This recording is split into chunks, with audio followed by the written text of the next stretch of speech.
好，咁佢就話有個正確坐標圖啦，有 O 啦，畫咗個圖先。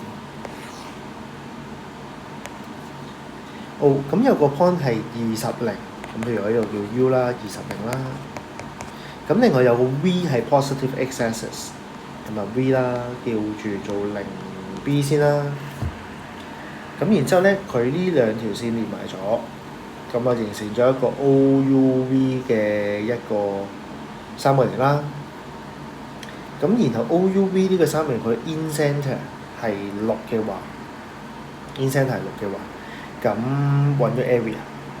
好 in center 係6，好啦，因為呢隻係90度，所以咧佢呢度過嚟，去到 in center 呢個位置係6。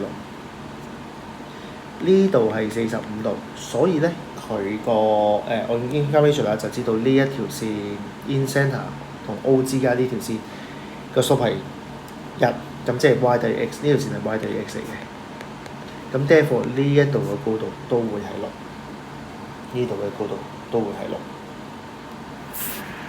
好啦，咁跟住咧 in center 啦，我又知道個圓係點樣樣啦。咁圓仲有啲咩特性咧？仲有咩特性啊？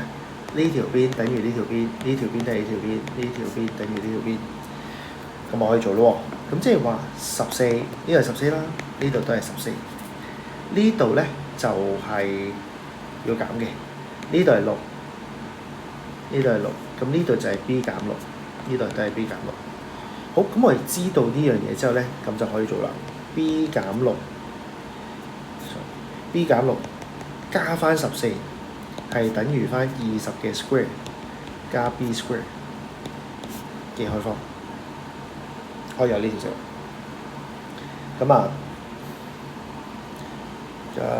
抄錯咗，呢個6嚟嘅。好 ，b 減6加4，咁所以咧 square 咗佢 b square 加16個 b 加64就等於400加 b square。咁啊，400減64，跟住除16，所以我哋咧就可以得到 B 等於21啦。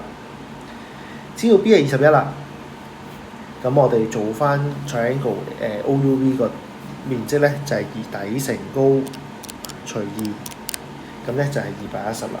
咁啊做好個答案啦。